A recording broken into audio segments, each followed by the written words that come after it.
ओम शांति।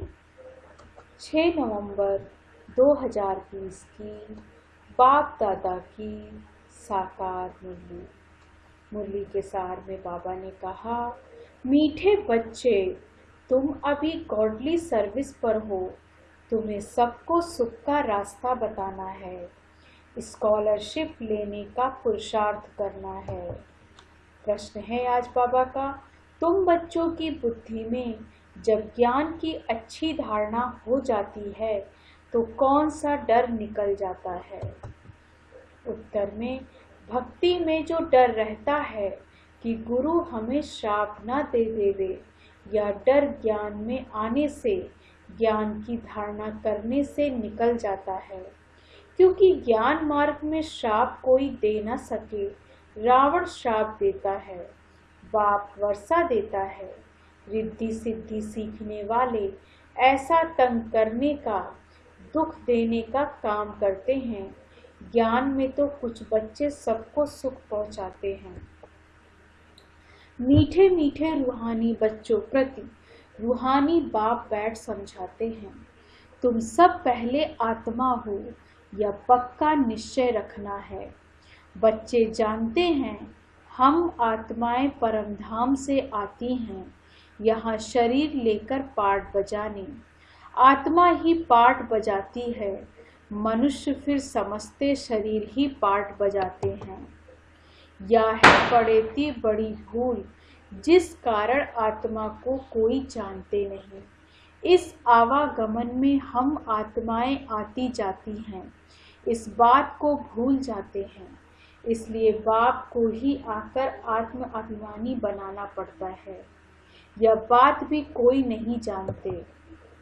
बाप ही समझाते हैं आत्मा कैसे पाठ बजाती है।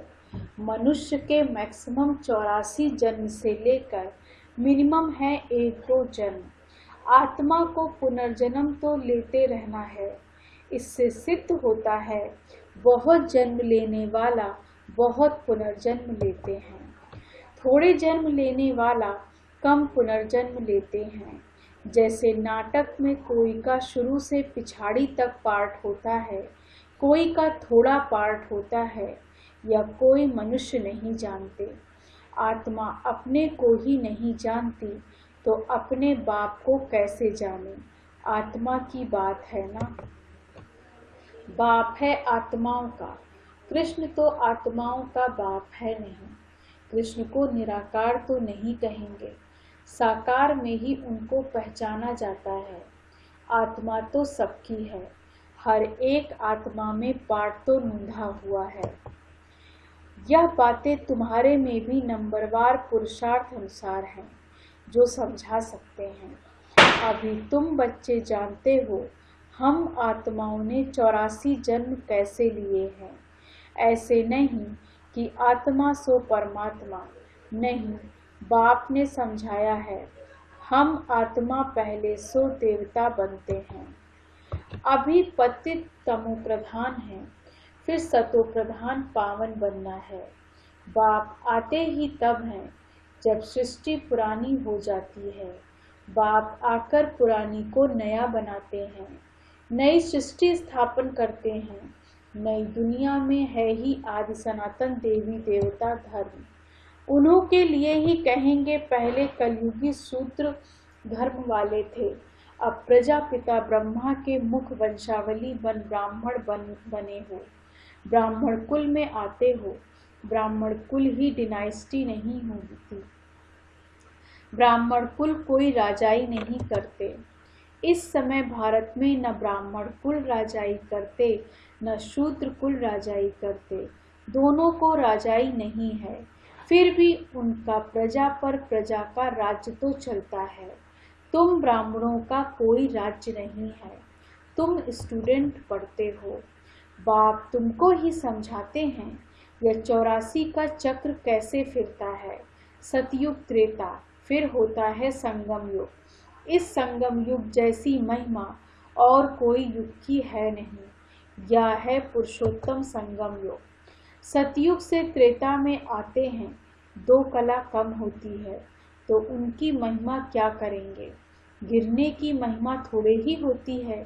कलयुग को कहा जाता है पुरानी दुनिया। अब नई दुनिया स्थापन होनी है, जहाँ देवी देवताओं का राज्य होता है। वह पुरुषोत्तम थे। फिर कला कम होते होते कनिष्ठ शूद्र बुद्धि बन जाते। उनको पत्थर बुद्धि भी कहा जाता है। ऐसे पत्थर बुद्धि बन जाते हैं जो जिनकी पूजा करते हैं उनकी जीवन कहानी को भी नहीं जानते। बच्चे बाप का जीवन न जाने तो वर्षा कैसे मिले। अभी तुम बच्चे बाप के जीवन को जानते हो, उससे तुमको वर्षा मिल रहा है। बेहद के बाप को याद करते हो। तुम माता पिता कहते हो तो जरूर बाप आया होगा। अब तो सुख घनेरे दिए होंगे ना। बाप कहते हैं मैं आया हूँ अथवा सुख तुम बच्चों को देता हूँ। बच्चों की बुद्धि में यह नॉलेज अच्छी रीति रहनी चाहिए, इसलिए तुम स्वदर्शन चक्रधारी बनते हो। तुमको अब ज्ञान का तीसरा नेत्र मिला है। तुम जानते हो हम सो देवता बनते हैं। अब शूद्र से ब्राह्मण बने हैं। कलयुगी ब्राह्मण भी हैं तो सही ना। वो ब्राह्मण लोग जानते नहीं कि हमारा धर्म अथवा कुल कब स्थापन हुआ, क्योंकि वह है ही कलयुगी। तुम अभी डायरेक्ट प्रजापिता ब्रह्मा की संतान बने हो और सबसे उच्च कोटि के हो। बाप बैठ तुम्हारी पढ़ाई की सर्विस, संभालने की सर्विस और श्रृंगारने की सर्विस करते हैं। तुम भी हो ना on godly service only. God father भी कहते हैं हम आए हैं सब बच्चों की सर्विस में। बच्चों को सुख का रास्ता बताना है। बाप कहते हैं अब घर चलो। मनुष्य भक्ति भी करते हैं मुक्ति के लिए। जरूर जीवन में बंधन है। बाप आकर इन दुखों से छुड़ाते हैं। तुम बच्चे जानते हो त्राही त्राही करेंगे। हाहाकार करने के बाद जय जयकार होनी है। अब तुम्हारी बुद्धि में है कितनी हाय हाय करेंगे। जब नेचुरल कैलेमिटीज आदि होंगी। यूरोपवासी यादव भी हैं। बाप ने समझाया है यूरोपवासियों को यादव कहा जाता है। दिखाते हैं पेट से मूसल निकले फिर श्राप दिया। अब श्राप आदि की तो बात ही नहीं, यह तो ड्रामा है। बाप वर्षा देते हैं, रावण श्राप देते हैं, या एक खेल बना है। बाकी श्राप देने वाले तो दूसरे मनुष्य होते हैं। उस श्राप को उतारने वाले भी होते हैं। गुरु गोसाई आदि से भी मनुष्य लोग डरते हैं कि कोई श्राप ना दे देवे। वास्तव में ज्ञान मार्ग में श्राप कोई दे न सके। ज्ञान मार्ग और भक्ति मार्ग में श्राप की कोई बात नहीं। जो रिद्धि सिद्धि आदि सीखते हैं वो श्राप देते हैं, लोगों को बहुत दुखी कर देते हैं, पैसे भी बहुत कमाते हैं। भक्त लोग यह काम नहीं करते। बाबा ने यह भी समझाया संगम के साथ पुरुषोत्तम अक्षर जरूर लिखो। त्रिमूर्ति अक्षर भी जरूर लिखना है और प्रजापिता अक्षर भी जरूरी है, क्योंकि ब्रह्मा नाम भी बहुतों के हैं। प्रजापिता अक्षर लिखेंगे तो समझेंगे साकार में प्रजापिता ठहरा। सिर्फ ब्रह्मा लिखने से सूक्ष्मवतन वाला समझ लेते हैं। ब्रह्मा विष्णु शंकर को भगवान कह देते हैं। प्रजापिता कहेंगे तो समझा सकते हो। प्रजापिता तो यहाँ है, सूक्ष्म वतन में कैसे हो सकता है। विष्णु को तो दिखाते हैं ब्रह्मा की नाभि से निकला।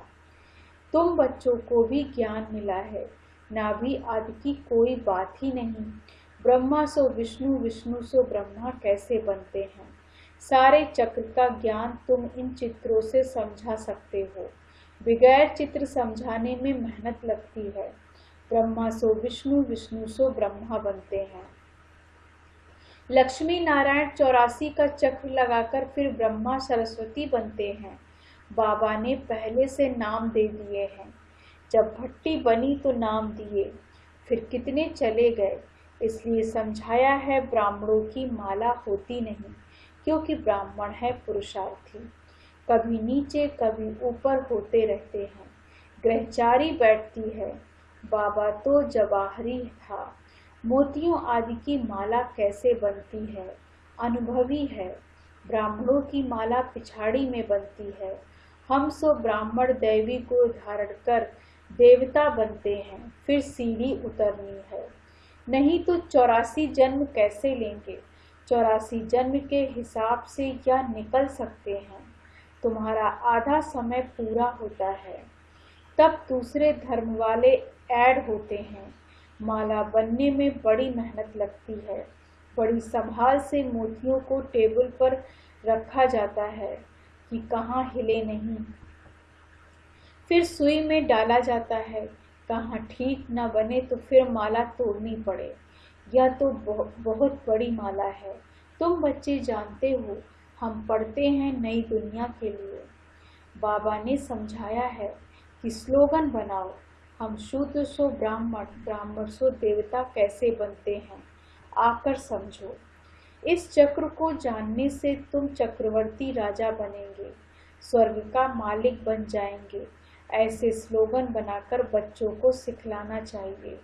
बाबा युक्तियाँ तो बहुत बतलाते हैं, वास्तव में वैल्यू तुम्हारी है। तुमको हीरो हीरोइन का पार्ट मिलता है। हीरे जैसा तुम बनते हो, फिर 84 का चक्र लगाए कौड़ी मिसल बनते हो। अब जबकि हीरे जैसा जन्म मिलता है तो कौड़ियों पिछाड़ी क्यों पड़ते हो? ऐसे भी नहीं कि कोई घर बार छोड़ना है। बाबा तो कहते हैं गृहस्थ व्यवहार में रहते कमल फूल समान पवित्र बनो और सृष्टि चक्र की नॉलेज को जानकर दैवी गुण भी धारण करो, तो तुम हीरे जैसा बन जाएंगे। बरोबर भारत 5000 वर्ष पहले हीरे जैसा था। यह है एम ऑब्जेक्ट। इस चित्र को लक्ष्मी नारायण के बहुत महत्व देना है। तुम बच्चों को बहुत सर्विस करनी है। प्रदर्शनी म्यूजियम में विहग मार्ग की सर्विस बगैर तुम प्रजा कैसे बनाएंगे? भल इस ज्ञान को सुनते भी हो, परंतु ऊंच पद कोई विरले पाते हैं। उनके लिए ही कहा जाता है कोटों में कोई, स्कॉलरशिप भी कोई लेते हैं ना। 40-50 बच्चे स्कूल में होते हैं, उनमें से कोई एक स्कॉलरशिप लेता है। कोई थोड़ा प्लस में आ जाता है तो उनको भी दे देते हैं, या भी ऐसे है, प्लस में बहुत है। 8 दाने हैं सो भी नंबरवार ना, वह पहले पहले राजगद्दी पर बैठेंगे। फिर कला कम होती जाएगी। लक्ष्मी नारायण का चित्र नंबर 1 है, उनकी भी डिनाइस्टी चलती है, परंतु चित्र लक्ष्मी नारायण का ही दिया हुआ है। यहाँ तुम जानते हो चित्र तो बदलते जाते हैं। चित्र देने से क्या फायदा? नाम रूप देश काल सब बदल जाता है। मीठे मीठे रूहानी बच्चों को रूहानी बाप बैठ समझाते हैं। कल्प पहले भी बाप ने समझाया था। ऐसे नहीं कृष्ण ने गोप गोपियों को सुनाया। कृष्ण के गोप गोपी होते नहीं, ना उनको ज्ञान सिखाया जाता है। वह तो है सतयुग का प्रिंस। वहाँ कैसे राजयोग सिखाएंगे? वह पतित को पावन बनाएंगे। अब तुम अपने बाप को याद करो। बाप फिर टीचर भी है। टीचर को स्टूडेंट कभी भूल न सके, बाप को बच्चे भूल न सके, गुरु को भी भूल न सके। बाप तो जन्म से ही होता है। टीचर 5 वर्ष बाद मिलता, फिर गुरु वानप्रस्थ में मिलता। जन्म से ही गुरु करने का तो कोई फायदा नहीं है। गुरु की गोद लेकर भी दूसरे दिन मर जाते हैं।